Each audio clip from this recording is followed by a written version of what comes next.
Good evening, good morning, and good afternoon, depending on where you are. Thank you for tuning in today. My name is Dan Saunders. I am your host today for the Sellzone and Caspian driving internal and external traffic to your Amazon listings.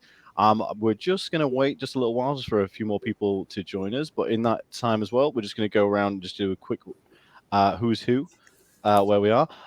While you're on the line, please feel free to drop us a note as to where you are. Anywhere you are, just give us a shout, whether you're in Brazil, Tokyo, anywhere, just give us a shout out. We'd be more than happy to give you a shout out to the first person that's out there as well.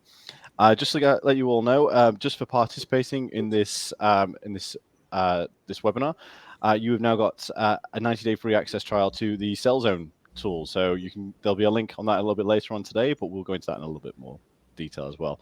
I've talked very, very quickly because I've been on the road all day and I have not spoken to a human being for the better part of 48 hours. So I am really, really happy to be here with you all today, and especially glad to be here with some of our guests, very good friends of mine, and some really, really interesting experts into the different fields. For those of us are new to Amazon selling, or even to those of us that are old hat with it as well, we'll recognize some of the names here. And there's some of the channels that we're going to talk about today are really, really interesting, and I can't wait to get into a little bit more detail with them all there. Just while we're waiting as well, should we do a bit of a round table? Madison, do you just want to go first just to say a quick hi, who you are and where you're from? Sure, yes. Hello. My name is Madison, and I work at Caspian as our partner facing social media manager here in Spokane, Washington. I'm here to discuss social media and influencer marketing and how you can direct your traffic to Amazon. Absolutely amazing. And like I said, I've had a sneak peek at the deck before this. If your minds are not blown by some of the stuff we've done before, I don't know if there's anything else we can teach you. This is it's absolutely incredible, some of the stuff we're going to go through today. And Madison's presentations, Robin's presentation, and Kobe's presentations are going to be really useful for you all in terms of joining that together. Speaking of which, Kobe, would you like to introduce yourself? Yeah, I'm Colby Almond. I'm the head of e-commerce for ViscoSoft, which is out of Charlotte, North Carolina. Before Amazon, I was doing SEO agency for a very long time. So today I'll be speaking about how to use that SEO background and get some Google links and some traffic from off Amazon to your listings. And last but by no means least, Robin. Hi, I'm Robin Johnson. I'm the CEO of Marketplace Blueprint. We're an Amazon agency, so we do listing optimization and managing accounts and ads on Amazon. And I'm going to be talking specifically about driving traffic on Amazon. So what you need to do within the platform to help make sure you're capturing as much of that wonderful Amazon traffic as possible.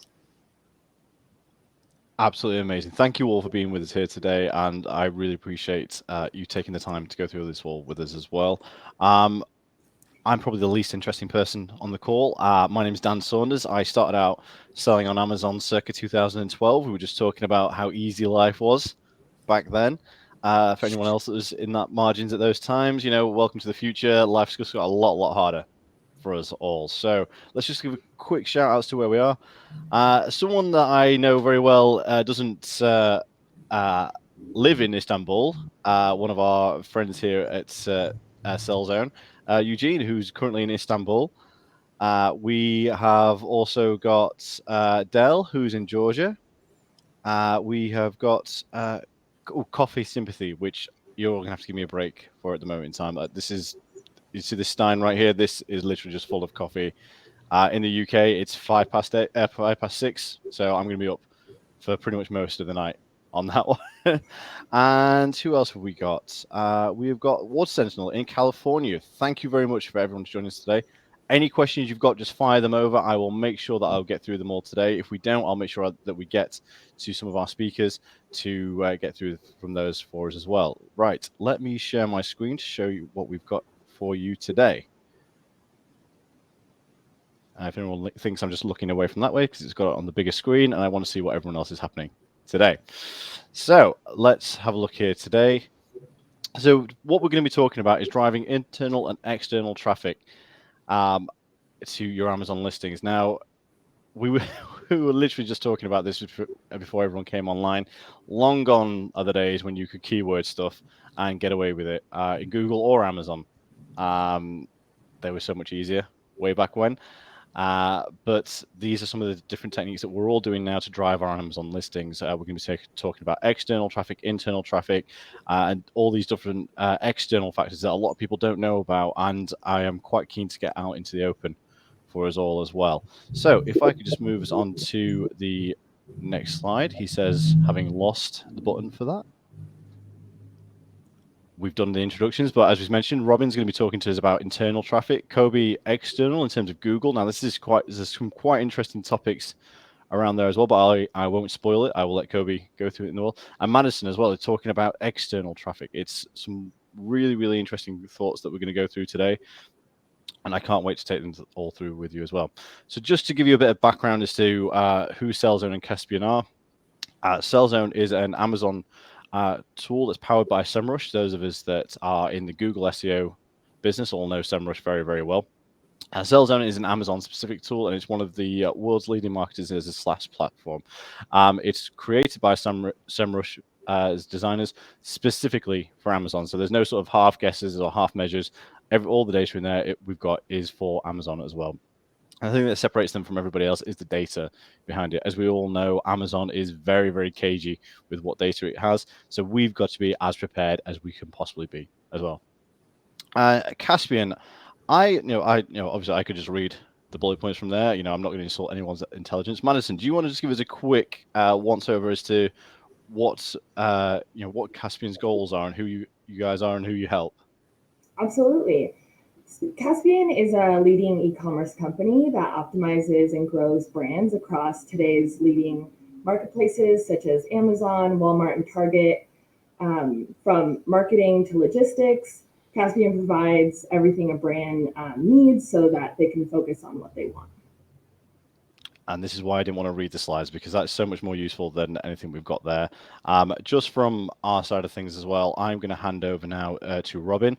What we are going to do is we're going to go through each presentation first, but any questions you've got at any time for anybody, if you just put the question into the chat box and who it's related to, you never know either if it's a question you think specifically for Robin, you never know, Kobe or Madison might have some other insights in there that we can add as well. We will be doing this right at the end as well. So fire any questions away during the presentation, but then after that, we will make sure that we get around to them as well. On that note, I'm going to shut up and hand you to the expert.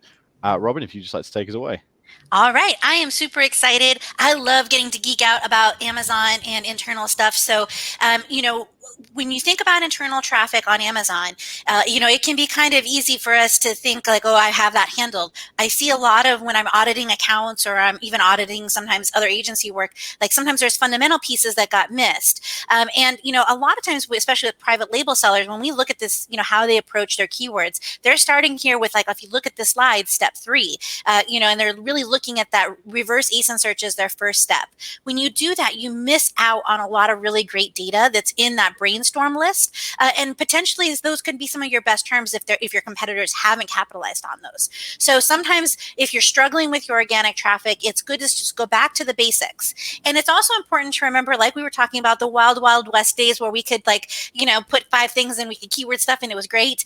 Those days are long gone. And so now organic optimization and the paid work hand in hand.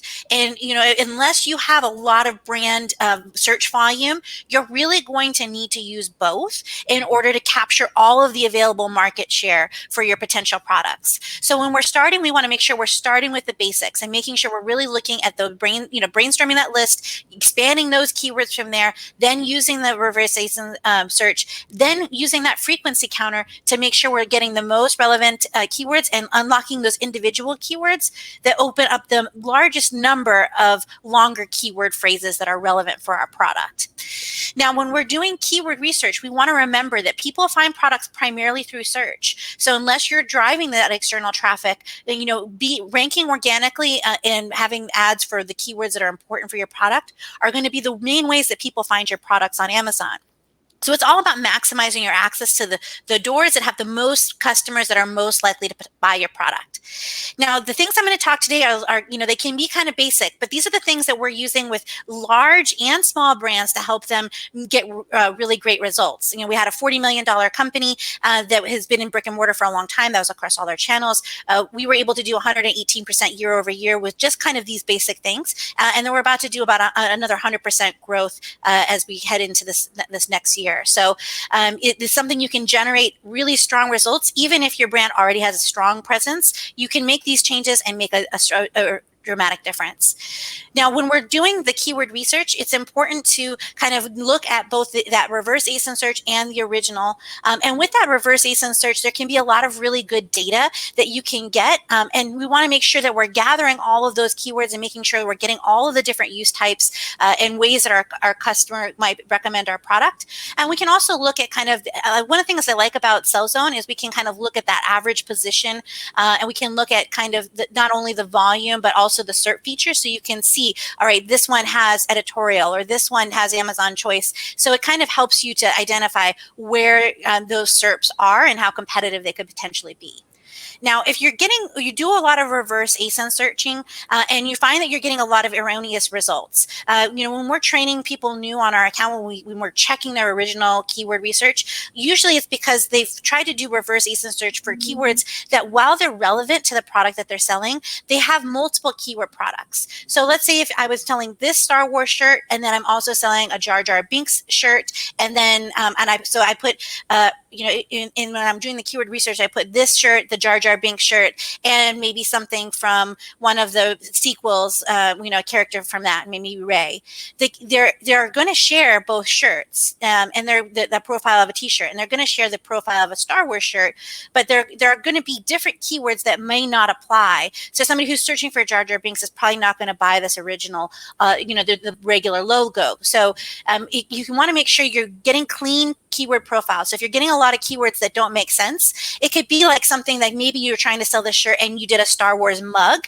And so now you're getting keywords that are associated with mugs. So really think about how your product probably does have multiple profiles that are going to be used to kind of create kind of this component of overall keywords that you want to utilize. So really be thinking about that. And when you're using that reverse ASIN search, one thing I like about Sellzone is I can filter by match type. And sometimes that helps me really identify, okay, which of these keywords are really relevant and which ones maybe are kind of outside of that profile a little bit. And then they also have related keywords. And what they do is they take kind of the SERPs that overlap, for that keyword. And what they're going to do is they're going to find related. You will find some misspellings. You will find some similar words. But sometimes you can get some words that maybe hadn't been picked up other places. And that can really help, if you can find a keyword that has high volume and low competition, of course, that's always what we're looking for on the organic side. And pretty much any reverse ASIN search tool, you're going to be able to look at things like, search volume. You can look at, sorting by search terms. These things are all really important.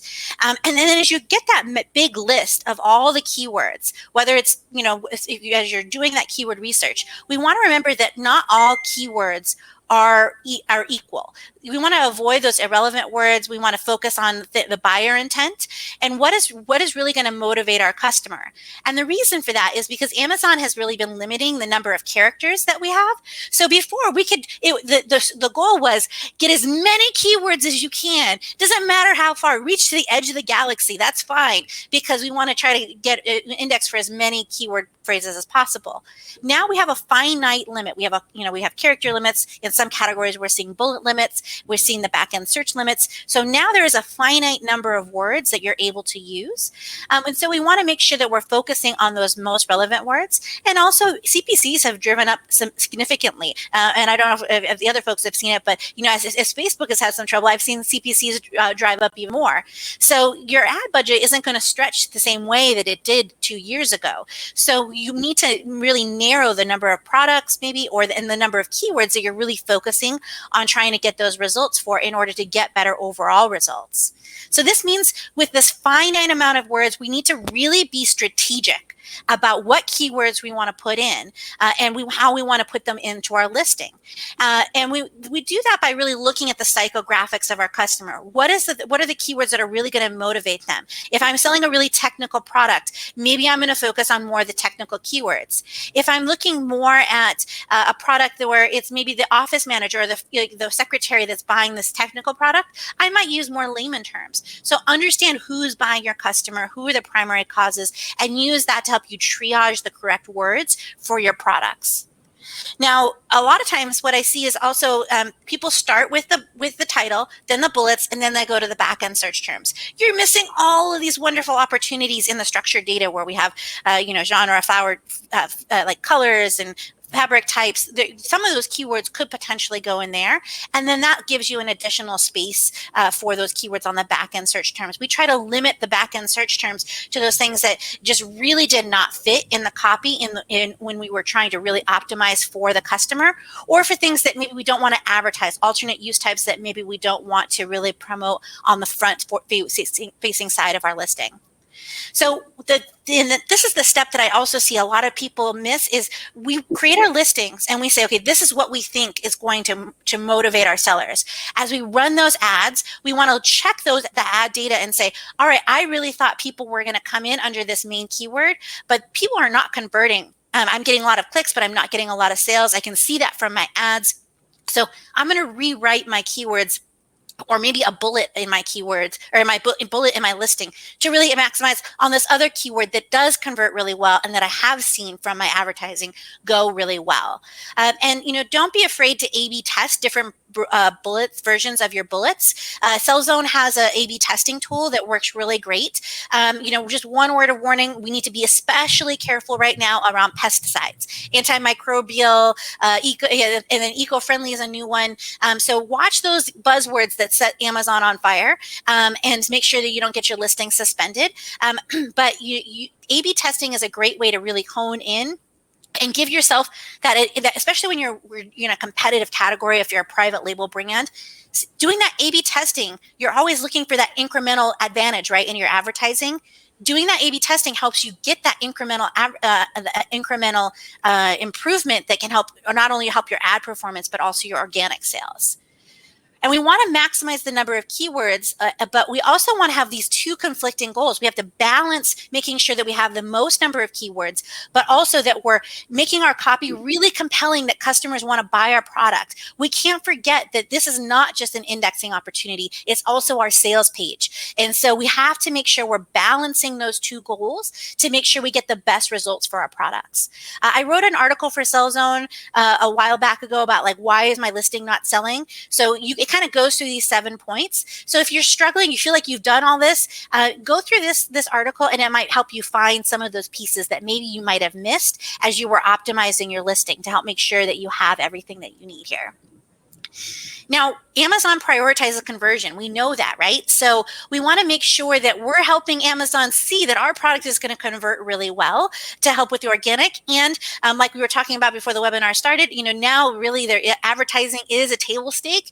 You do need to have some advertising. And so let's talk about how that works, because everybody's seen the Amazon flywheel, have a great experience, have lower prices, and it gets customers to come back in expanding methods. But, they don't really outline how we do that as technicians on their platform. And so what we're really going to do is we're going to start with that listing optimization. We're going to use clippable coupons or some other friction reducer, something that helps incite the customer to purchase with that advertising. That causes those natural conversions, which helps us get reviews. Of course, use that request a review button to make sure you're maximizing your number of ratings. Use Vine, rest in peace, early reviewer program. We miss you. And then go back and take the results from your data, take the results from what you've seen that has happened, and then touch up your listing from there. And sometimes you see that what you thought was pretty accurate, or maybe you have a lot of stakeholders that getting that listing approval is hard. So maybe you take a little bit longer data set, but it is good to kind of incrementally improve those listings as you go. when we're doing this advertising, we're doing this flywheel, we really want to look at incentivizing purchases. And so we can use clippable coupons. I love clippable coupons. They're my BFFs. They're great because they show up in the ads, they show up in the SERPs, and they're really easy for the customer to redeem. I know a lot of people like the BOGOs, and they can be really good for increasing overall order value. But I find as a customer, I have a really hard time figuring out, as an Amazon expert, where I put the code in sometimes. So I think it's a little more difficult, especially if you have an older demographic. Again, thinking about those psychographics. Lightning deals have gotten a little bit better as far as the timing has been expanded on some things. But remember, you don't get to pick the time and date. And so it could be when your primary audience is sleeping. And, if you have, something that's not super exciting, if you sell white underwear, lightning deal is not going to get people excited about white underwear. If you have a Roomba, then yeah, that lightning deal is going to totally get some purchases because it's something people need that excuse to purchase. So think about your product and your customer behavior as you're trying to set up those deals and determine where that budget should go. Should it go towards a Black Friday lightning deal or something along those lines?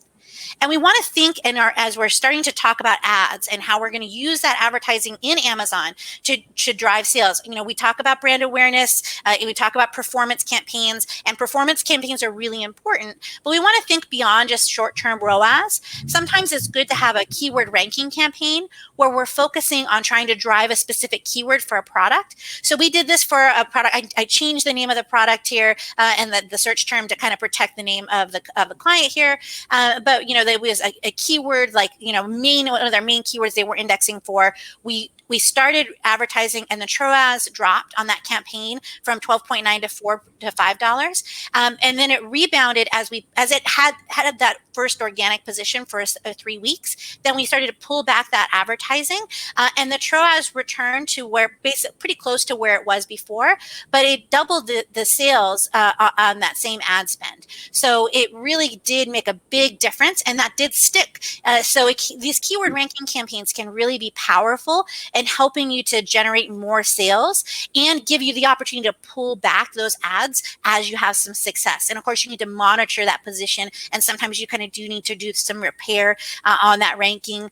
But once you have that position, it's easier to hold on, especially if you have a lot of competitors who are not aggressively advertising. So remember, for this to work, the sales need to be generated for the specific search term, and that means that sponsored products is going to be the primary campaign vehicle because sponsored brands were primarily driving to custom pages or store pages, which isn't going to give us kind of that super URL benefit without breaking the rules and using that super URL. Now, as you're doing this, you might say, well, the keywords that I really need to target are really expensive. They're outside of my budget. Sometimes what we'll do in that case is we're going to start with a longer keyword phrase. We're going to focus on keyword ranking for that longer phrase that includes the shorter, more expensive phrase in it. That will naturally help the rankings as we for that primary keyword phrase as we move along. But it's also going to give us kind of a little bit of a foothold where we can show some results, we can show some data, and then move on to that next one. So, and then as you're looking and as you're trying to decide if this is what you're going to do, remember that sometimes a really relevant keyword is going to be overly broad and not going to bring in the customers that you really need for your product. So, if we're looking at this example, like a PBX office phone system or phone are both relevant to that product, but the people who are typing in just phone into that search box, they're likely not going to be looking for a PBX office phone system for 16 phones, right? So we want to make sure we're thinking about what are our customers typing and using that to help kind of allocate our budget correctly.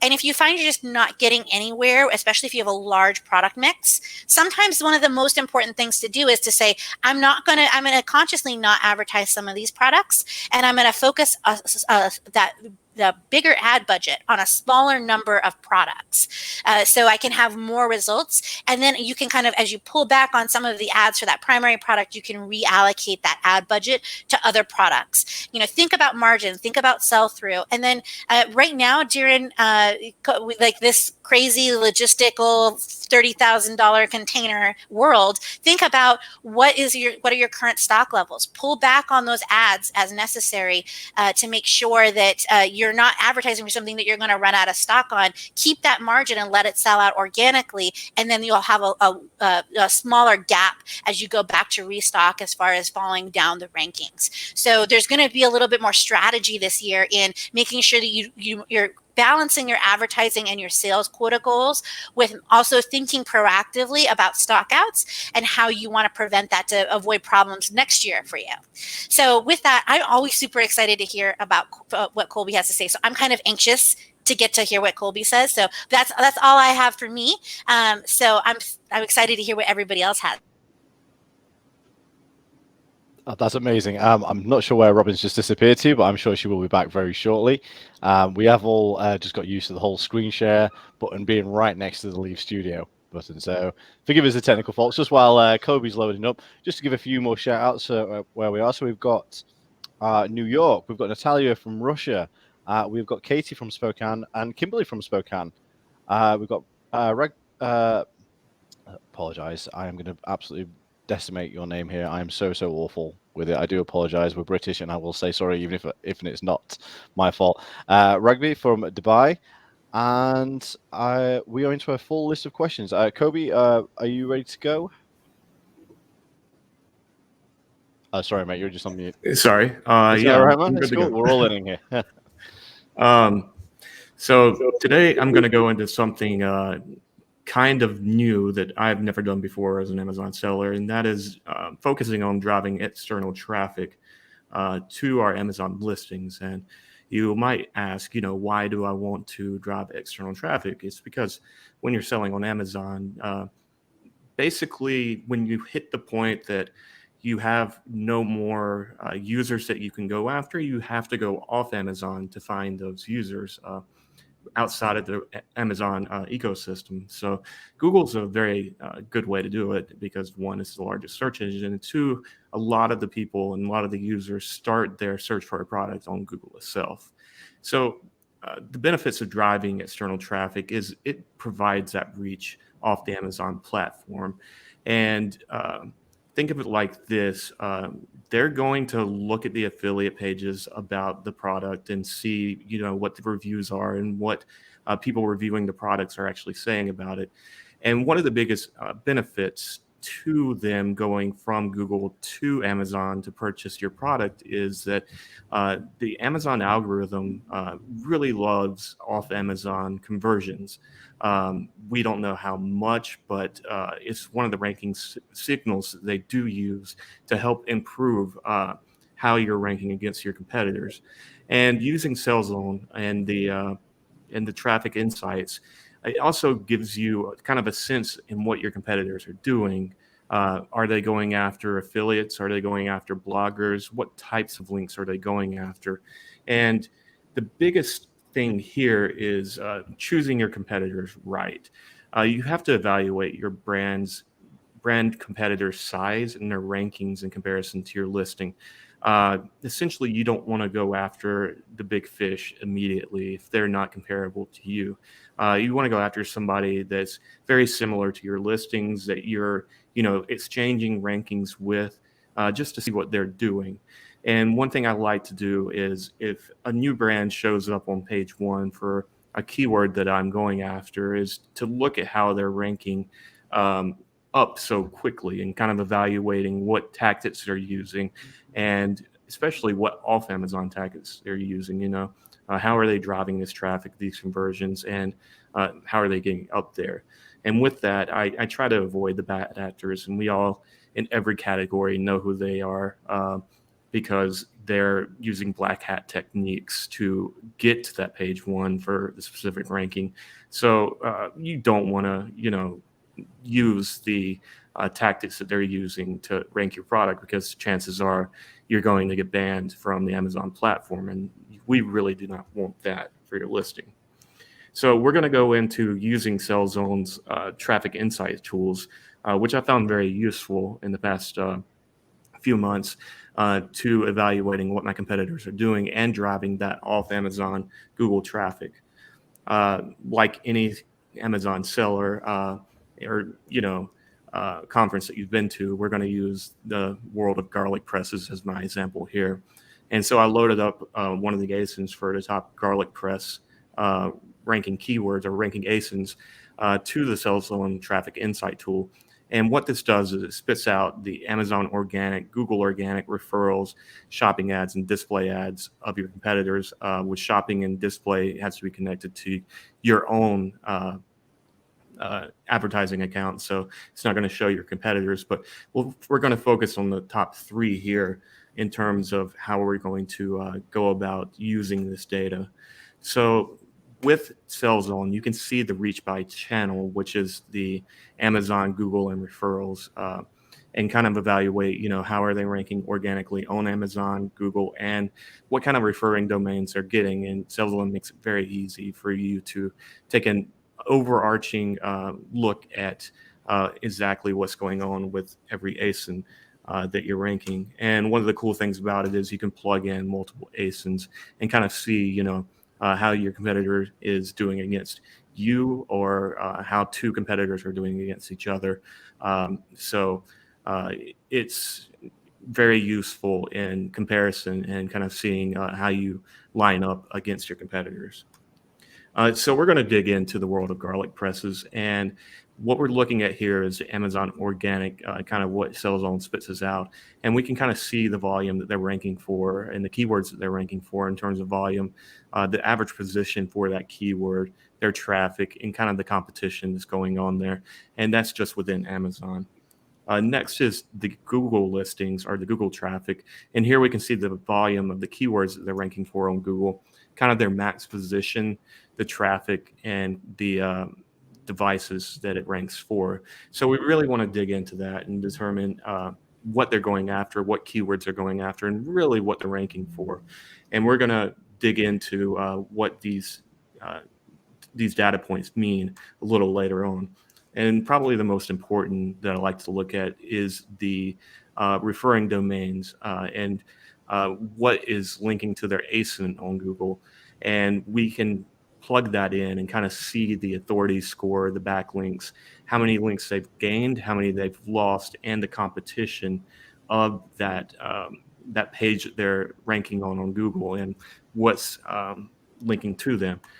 So after we've kind of done our research, here's what we're going to look at after we plug the ASIN into Sellzone. We're going to look at the reach, which is the number of potential users coming from the provided domain. The authority score is the gauge of the domain's quality in terms of SEO. Is kind of how much juice they have to be ranking for specific keywords as a domain. You want a high authority score domain if you want to rank for specific high volume keywords. Same goes for backlinks and SEO. Think of it like that. The number of backlinks is the number of backlinks that are linking to that ASIN, new and lost, we've already went over, and the competition is the number of products that also have backlinks from that domain.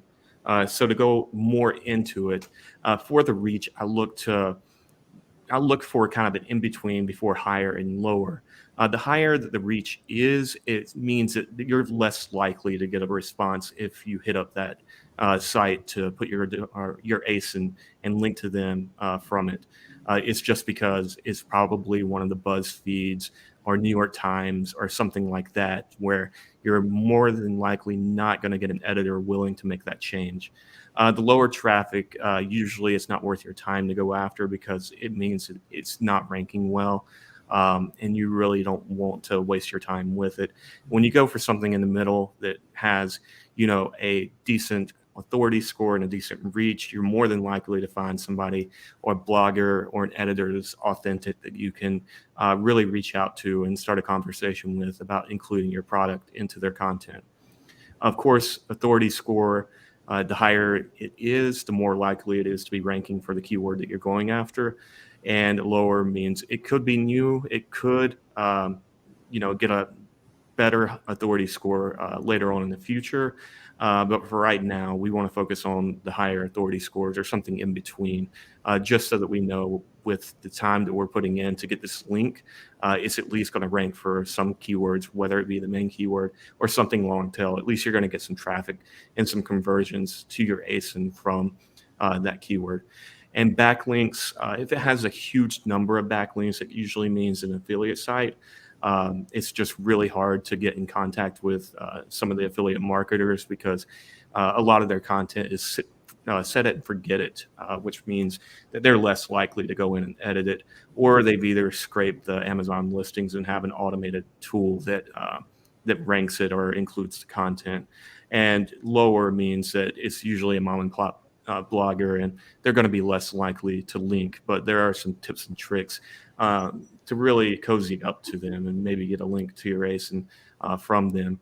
The new and lost links gives an insight into your competitors and kind of the direction they're heading. Looking at their lost links as well can show you, any advantageous avenues that you can go after for domains that may have taken down their ASIN, and maybe you can get in on that domain as well. And competition, the higher competition usually means an affiliate as well, and lower competition usually means a small site, mom and pop blogger, specifically about one specific direction in the industry. So, for example, maybe it's a blog that's specifically about garlic presses, and we want to link to that. So we're going to dig into the world of garlic presses, and after you put in the ASIN, you can kind of go into the backlinks that it spits out and kind of dig through them and find a backlink that really looks useful to you, has a decent authority score. And here I found an easy coconut shrimp recipe from Thai-inspired dinner ideas. And it was a really good article, a really useful article. And at the bottom, we can see the ASIN of our competitor, the premium garlic press with soft, easy squeeze handle. And so we know that this article is linking to our competitor here. So we would really want to focus on getting this link and kind of contacting the editor in terms of changing their mind about changing it out to a better garlic press, maybe your garlic press, for example. And so you found a link. Now what do? You're going to read the site, you're going to do your research, and then you're going to outreach. If you've ever done SEO, it's the same as content marketing or link building. You really want to get in and understand the writer of the content and the site that it's on. So in terms of reading the site, I want to know, is this an individual? Is it a mom and pop blogger, or is it a company? Know that the individual and the mom and pop blogs are more than likely to respond than a company is. Is the author listed? If yes, then you have more opportunities to personalize your outreach. Do they have a Twitter account? Are they on LinkedIn? Does their mom and pop blog have a Facebook page? There's a lot of ways that you can kind of get your name in front of that content editor or the writer of the article to get them familiar with their name. You don't want to spam them or hit them up every day. You just want to get your name out there so they recognize it. Is it an affiliate or a niche site? Affiliates are definitely worried about one thing, and that's money, so that they're making money off of the products that they're listing on their site. It doesn't mean that they're not likely to change out the ASIN of your competitor, but there are some things that you can do to kind of improve your chances of that happening. And then you want to look at how often is it updated. And the more frequently they update the article, the higher is usually ranking, which means they get traffic to it. So the top 20 garlic presses of 2019, they edited it, become the top garlic presses of 2020, same for 2021. That tells you that it ranks well, and they're likely making some money and conversions off of the affiliate ASINs that they're providing there. So if you can get in on that, it's pretty much evergreen content because you can count on them updating it frequently. So your research, you want to find the site and the contact information. You can do it yourself. You can have somebody at your company do it for you. But again, you want to begin to familiarize yourself with their public social media, their interests, kind of start researching them and become their friends without them knowing. But you want to know how to talk to them. On the page, important, are there any broken links? Often there will be some links that are either to ASINs that don't exist anymore, or they have stocked out. And if we'll go into that later, if you really want to make your competition mad, you look for these stocked out ASINs and kind of take advantage of those. And you also want to think about how your product is differentiated between your competitors. And often your product has a better solution to a problem. And you really want to go and tell the editor or the writer of that content, how your product addresses it in a better way and how their content will be improved by including your ASIN in their content. So there's a couple of ways that you can do the outreach, and this is basically how we do outreach for link building and SEO. There's the flattering approach. When you send your email to them, you want to make it truly known that that you have read their content and you really appreciate what they're doing. And an example of you reading their content really goes a long way here. At the end, you ask, if they don't mind to include your product, and you can do that sometimes by boasting and let them know, how you think it can improve their content. And you offer them information about your product quality and the testing that you do and the differentiators between your competitors and your product. And if they need samples of your product, be willing to send it to them so that they can actually review it. And if they're not willing to change out your competitors, maybe they're planning on writing some future articles. And if they have, a sample of your product, they'll think first about you when they start writing their content. And if it's affiliate, they're all about the money. So if you have, more fancier product that happens to be higher in price and is ranking better for the keywords, then that affiliate might see that as they might get, dollar signs in their eyes and be more willing to change out your competitors to your product, because in the end, it means that they're making more money off of having your ASIN on their list than your competitors. But the most important thing about boasting and, telling the authors that your product is the best is to not overdo it. You don't want to, turn them off by bragging about your product. You really want to ease your way in there. And this is a really important one.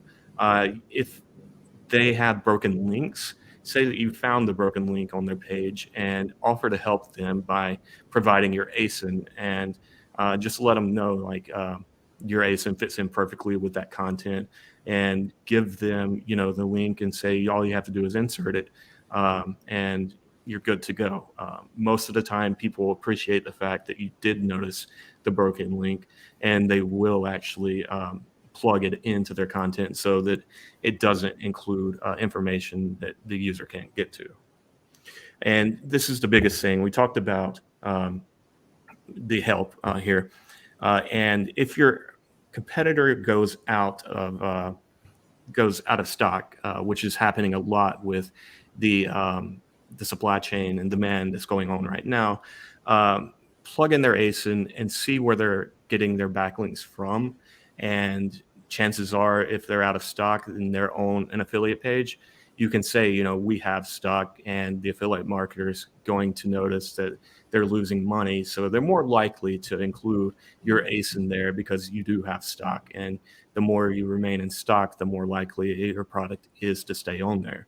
So you can really snipe and get some links that way to your ASIN, and the conversion is through the roof if you can get it to ranking number 1 or number 2 on their list or on their content. And if they have a list of, best garlic presses, getting in those top 2 position is really great at getting those Google links to converting.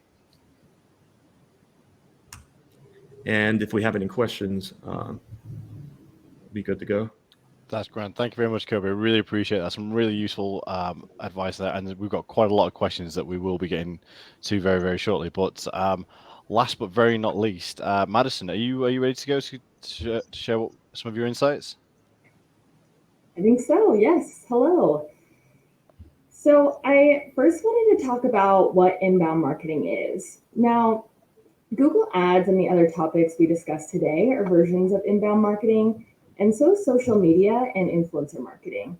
It's really the new and better way to market. Inbound marketing is attracting people to us. It's very customer centric, versus outbound marketing is more interruptive and usually is in the form of a commercial or a billboard, and we know we're being sold to in these instances and usually try and avoid them. HubSpot, one of the leading experts in inbound marketing, defines inbound marketing as a shift in the way you do business and a philosophy based on helping people. So very human and relationship focused, and asking, is this adding value to my customer? Since buyers are much more knowledgeable about products and their competitions, brands must be very strategic with their approach. So more and more customers are looking to shop with brands that align with their values and have some sort of emotional positive connection with them.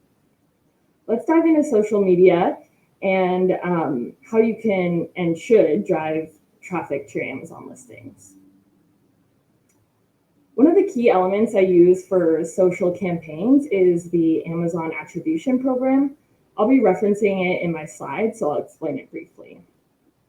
The Amazon Attribution program is a beta program that launched in 2017, and it's a free measurement solution that gives marketers insight into how their non-Amazon marketing channels are performing. You can create unique links. They're trackable, so you can insert them into any of your campaigns. And when the user clicks the link, Amazon will track what the action the user took, and this can be, sales or just clicks. And these metrics make it possible to determine if a particular campaign is performing and allocate your budget accordingly. One thing I did want to mention is that the attribution program is a last click model, which means that the sales only recorded when someone clicks the link and purchases within the same session, which we know that's not how the typical customer shops. Generally, they'll view the product and add it to their cart and possibly buy it at a later time. That's why it's also important to review attribution data in conjunction with overall Amazon performance. Let's talk about how to strategically implement the links within your social media strategy. When it comes to a brand determining whether to have social media or not, we have to look at where people spend their time and money. According to a study from TechJury, Americans spend on average 5.5 hours a day on their phones, and 2.5 of those are dedicated to social media. When you think of this, it really does make sense to compete for their time on social platforms. So what makes a successful social media strategy? First, you want to start off with a budget, find your target market, share your why, and collaborate. So we'll discuss these a little bit more. The first step is to set out a monthly budget and align that with your goals. If you're just starting out, I always suggest starting with a conservative budget and increasing as you see results. A survey done by Kroll showed that almost half of marketers reported that they used social media for 2 years before they saw an impact in sales. So it will take time to grow, and you'll have to have a lot of patience.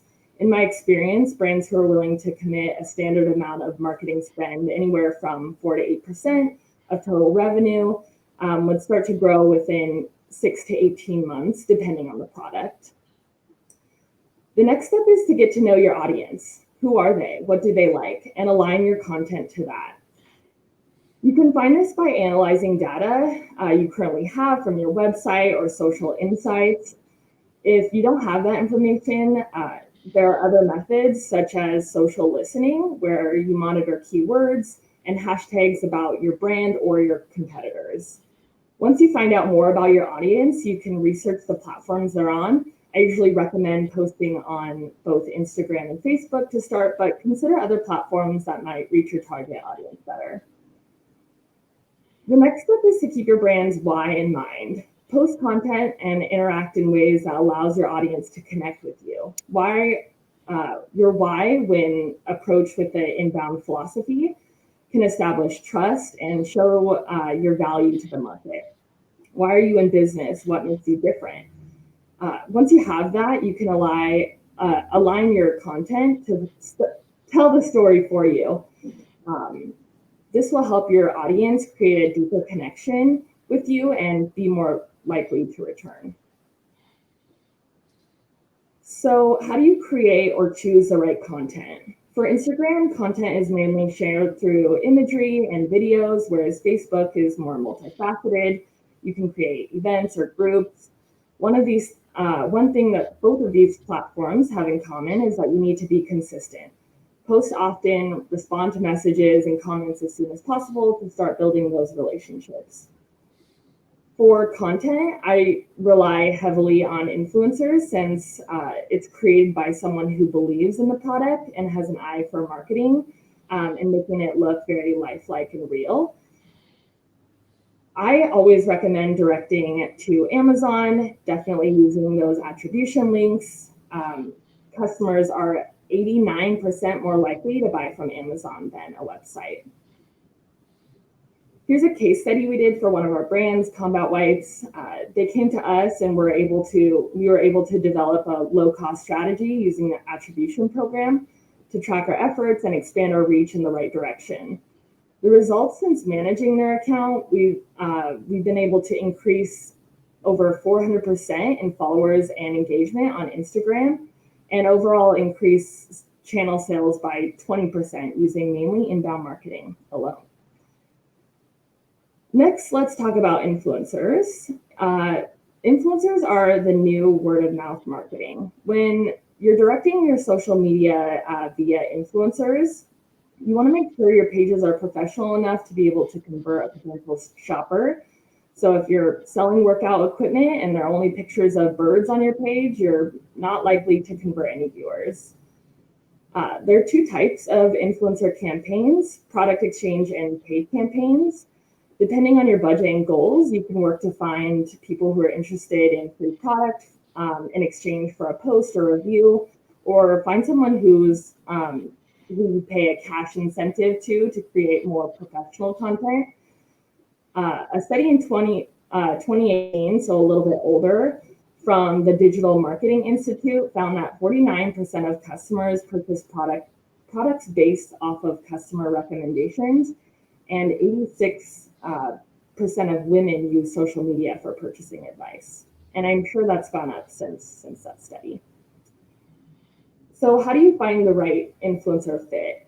If you're just starting out, you can find influencers using hashtags or even doing a Google search. Before you hire, make sure you're aligned on all your details and goals of the collaboration before starting. I like to let them know the main goal is to drive traffic to Amazon and give them that trackable link to use in their bio. I use a platform called Activate where you can post a campaign for exactly who and what you're looking for and have people apply to you. You can also get additional insight onto potential hires. As you can see in the screenshot, here's some demographics and audience credibility. That's always good to look out for. Once your brand has a growing organic social presence, you can start advertising. Targeted ads on social are one of the most effective marketing methods to availing your business. They're also complex and can be intimidating to start, but the main method is find your goal, your target market, and track your performance. I recommend using lifestyle content. This will come across more authentic and relatable, and the audience will be more likely to show interest if they don't feel like they're being advertised to. When navigating paid ads, I like to use Facebook's learning tools. They give you everything you need to know about running successful ads. You'll want to be knowledgeable on how to manage these since you're investing time and money. And if you don't have that time, I recommend going to marketing experts who can manage it for you. Amazon posts. So with all of your effort that you've put into your social media, I recommend sharing it on Amazon. Amazon posts are another beta program that delivers your content to relevant shoppers. Posts are a great way to maintain a brand presence on Amazon. There's no limit to how often you post, and Amazon recommends that you post as frequently as you do on social, and you can reuse a lot of the same content. So it only takes a few minutes, and it has the potential to reach thousands of customers.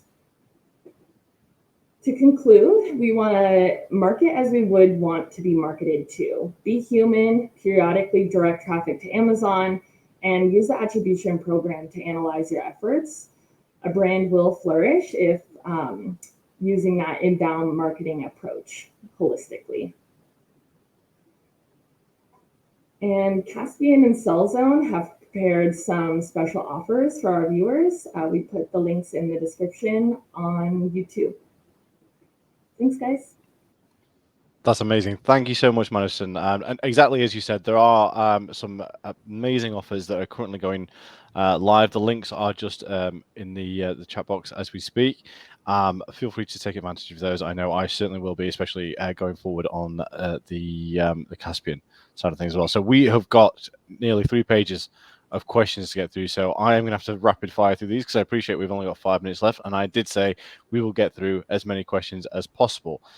So let's go with question way back when for Robin from Sarah. Sarah would like to know, do you think it's possible to get to the top position of Amazon search without running Amazon ads? I think, Robin, we pretty much went into that, but if there's anything you'd like to elaborate or go further on.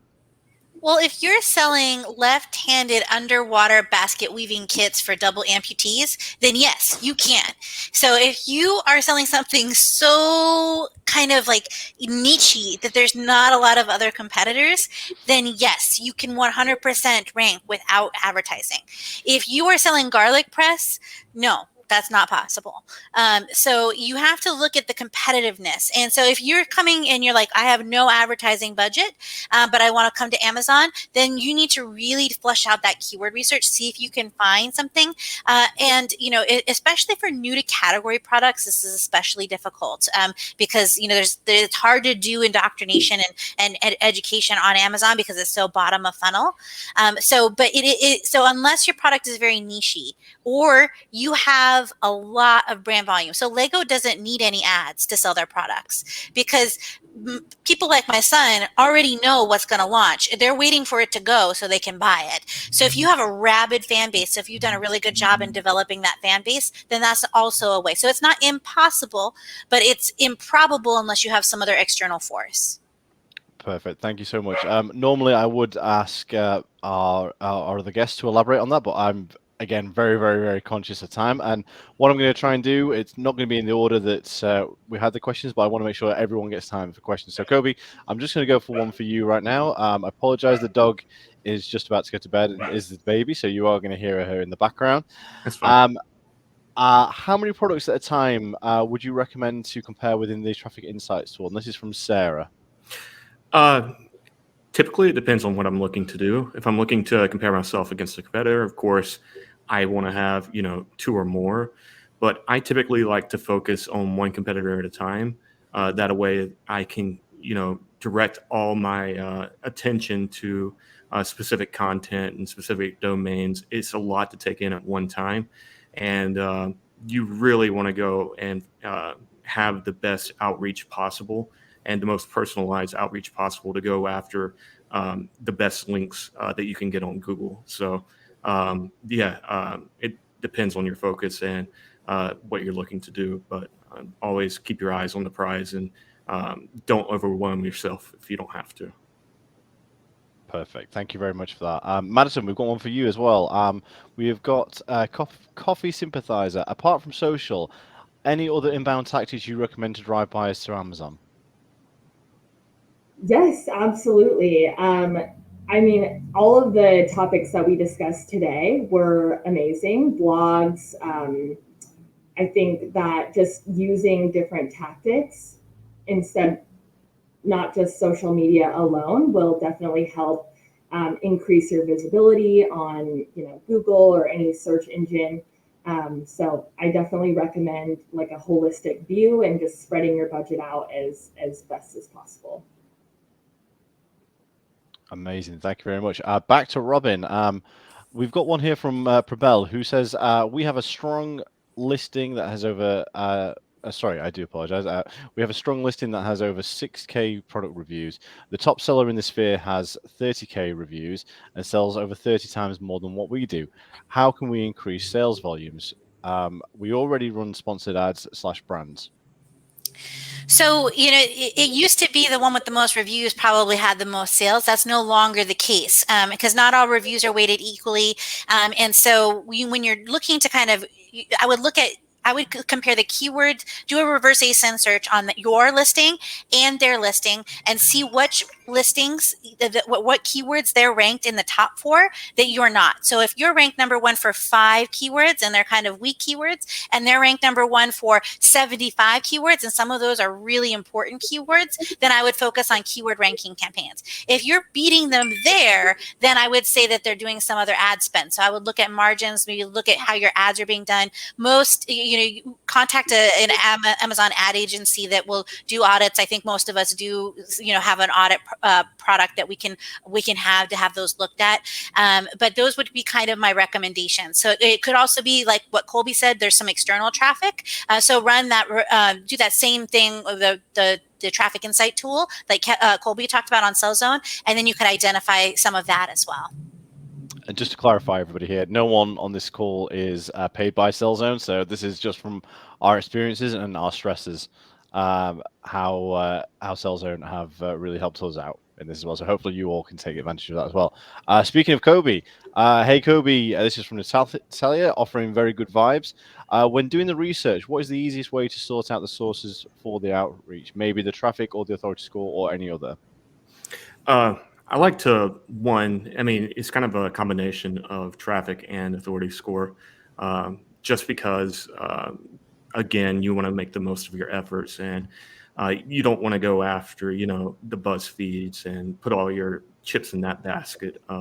You really want to look for, 1, a site that has a good ranking, and 2, a site that has good traffic that's likely to respond to your request to include your ASIN. So that's the way I like to look at it. How likely are they actually to respond to my email? And just by looking at their site and their content, you can, kind of gauge the likeliness of them to actually get back to you.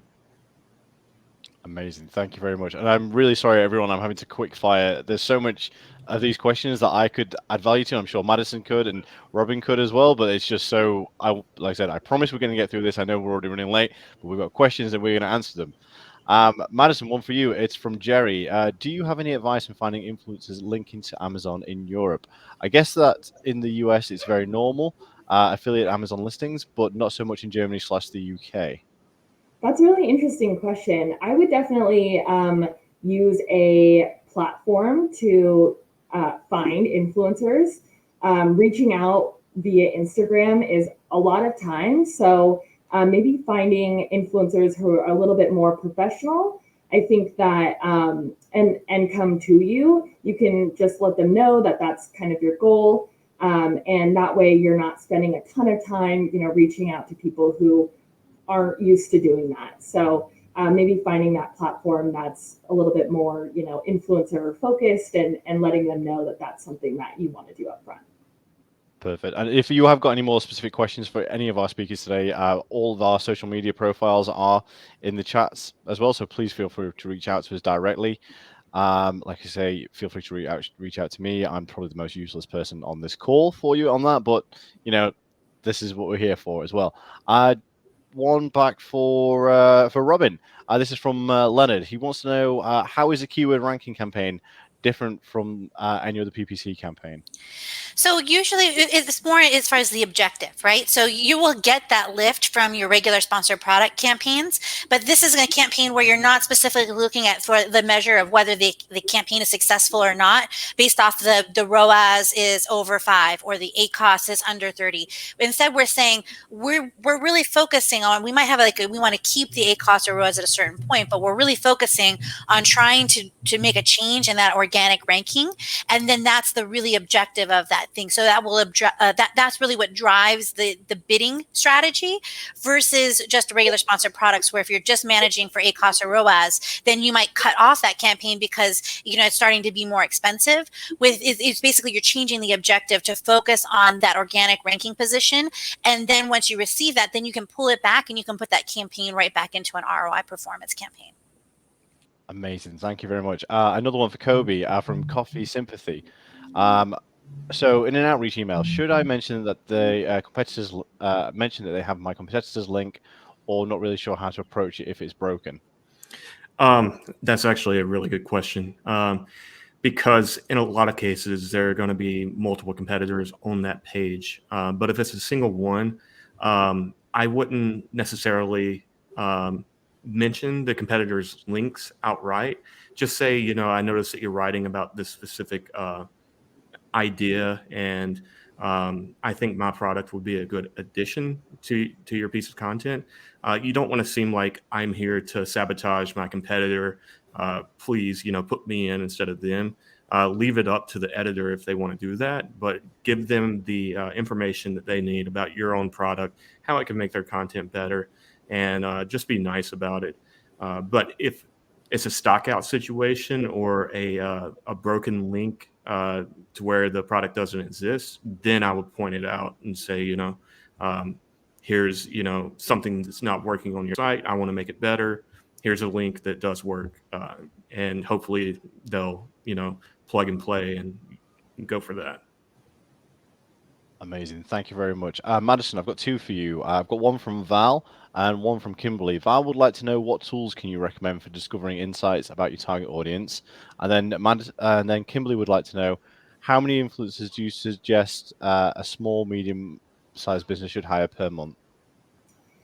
So for the insights, I generally, look on Facebook. They have a lot of insights, or Instagram.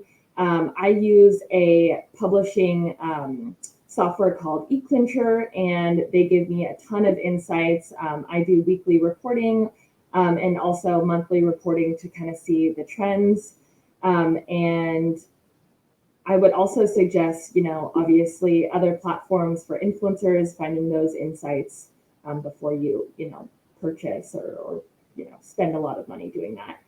And as for how many influencers per month, I would suggest, anywhere from 5 to 15 influencers a month to start. I think it's a great way to just create buzz around your brand. So the more you can, stretch that budget by doing more, product exchange / brand ambassadors, the better.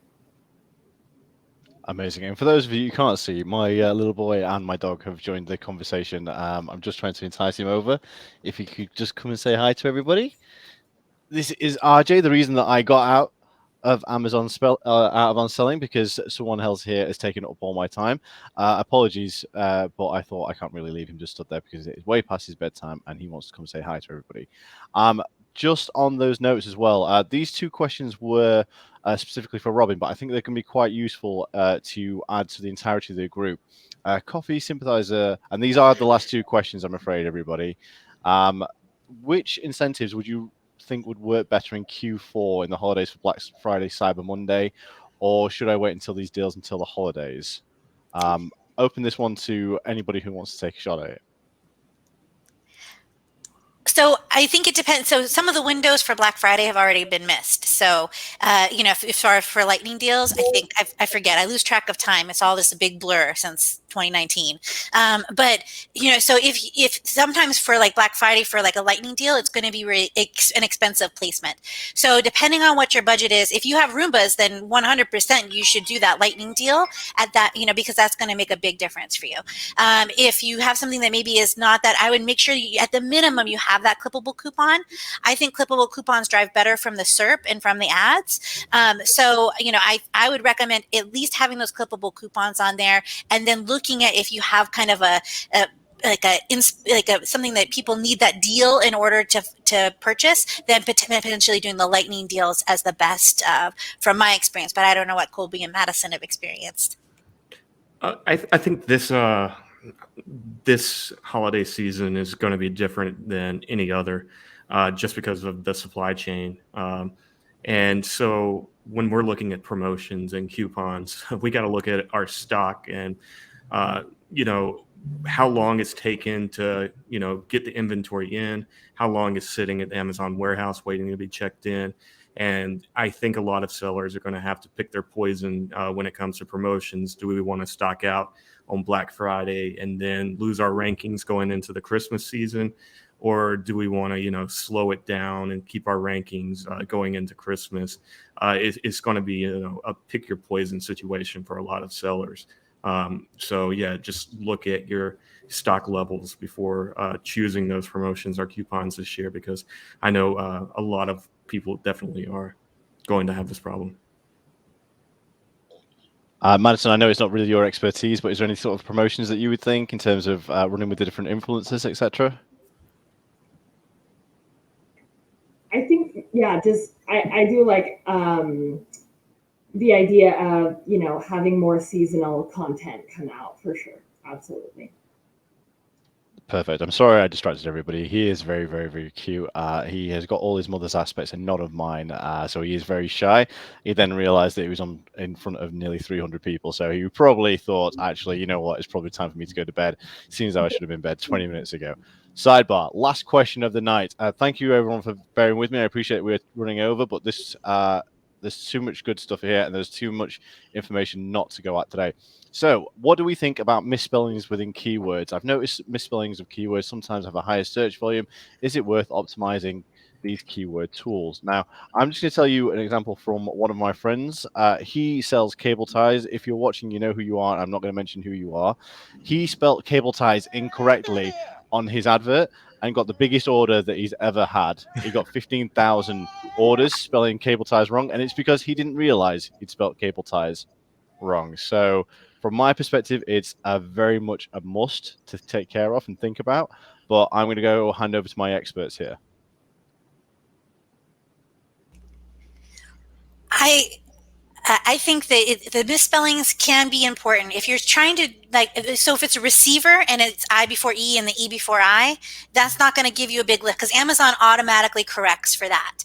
Where it gets is like if you got really clever when you named your brand and you did receivers with like a Z, then Amazon's not going to know. So if it's a common misspelling, you don't need to optimize for that. If it's like if let's say you have entrepreneur in your title and some people spell it like with 7 U's, then yes, you should optimize for that because Amazon's not going to, it's so far off, Amazon's not going to have that.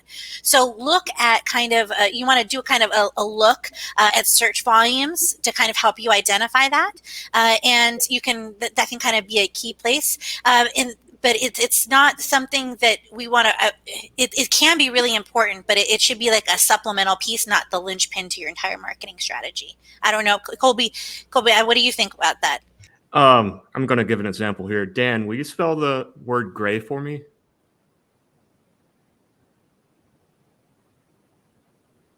I can't hear you. Sorry, the baby was crying. I put myself on mute. I have fallen victim to 2021. Do we want me to share my screen as I'm spelling gray? What's No, you can just spell gray for me. Okay. So gray.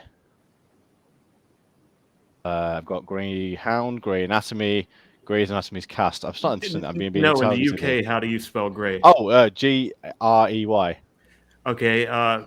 If you look on Amazon, a lot of the times in their color spectrum, and when you're able to choose through the color, they spell it Gray. So that's what I've noticed is discrepancy between countries and how they spell different colors, different things. And a lot of times we assume that a lot of the users are going to search a certain thing because that's how we say it or we spell it or we do it. For example, sizes of mattress toppers, which we sell.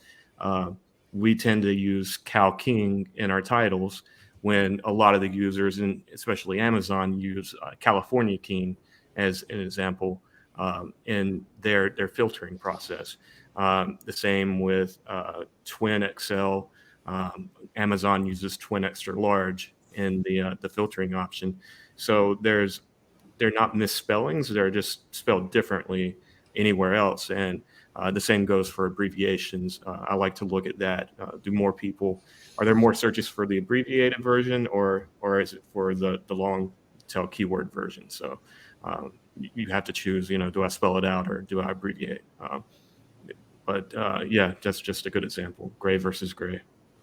You've made me rethink how I spell gray because I'm sure I do it with an A, but I spend a lot of time, and I'm part of an American company, so that I spend a lot of time looking at these different, one project that I'm working on at the moment, laser versus lasers. with the Z in the UK. It's amazing to see that even though the US is a much bigger market than the UK, lasers with an S is still substantially bigger over there than it is here. And these are things that just blow my mind with it. So hopefully that answers everyone's questions. I'm really, really sorry. We are all out of time today. Any questions that you've got, please feel free to direct them to us on our social media accounts. I'm already 15 minutes late. I'm possibly the worst moderator ever because I get distracted. I forget that I'm on mute. And then I forget how to share the screen without kicking myself out of the show as well. Thank you all so much for your time. I really appreciate it. And thank you to everyone that's been watching today. Hopefully you've got some really interesting insights out of this. And please, let you know how you're getting on with them as well. Keep us updated. I nearly said text us. Who texts anymore, apart from when Facebook went down? Tweet us, LinkedIn us, drop us a message. Really keen to see how everyone's progressing on with their journey. What I'm just going to do now is just come back to our guests today, just to wrap up on any other ways that we can get in contact with them. Robin, if you'd just like to wrap up how people can get in contact with you. So you can go to marketplaceblueprint.com, and if you go to, and if you add a /Facebook, it'll take you to a Facebook group where you can ask questions. Me and my team are in there. Just if you ask a question and I don't see it, just tag me in it. If you have other questions, you can do that. You can also get me on Twitter at AMZ Robin with a Y, like why does she talk so fast? AMZ Robin Johnson. I definitely don't think you talk too quick. I've just sort of watched the playback of how I was speaking right at the start. I think you're okay. Kobe, how can we get hold of you? I typically reply to LinkedIn. It's the best one for me after I filter out all the spam messages. But definitely nerd out on LinkedIn. You can find me Kobe Allman. Same with Twitter. Definitely reply there. But feel free to ask any questions. I'll reply. I tend to, as a rule of thumb, anyone that has "we solve problems" in their Amazon in their titles, I tend to ignore those ones. I used to be the sales guy that said that, so unless it's a really engaging message, that's just to give you a heads up. And last but by no means least, Madison, how can we get hold of you? LinkedIn works great. My name is Madison Brocklehurst, and also Caspian. If you have any questions about what we do, or if you want some more insight onto how we can help your brand, you can go to Caspian.com. That's amazing. Thank you so much. Thank you all for joining with us today. I hope you have a good evening, good day, and a very good rest of your day, whether you're going to sleep or just heading out. Thank you very much, and goodbye. Thanks, guys.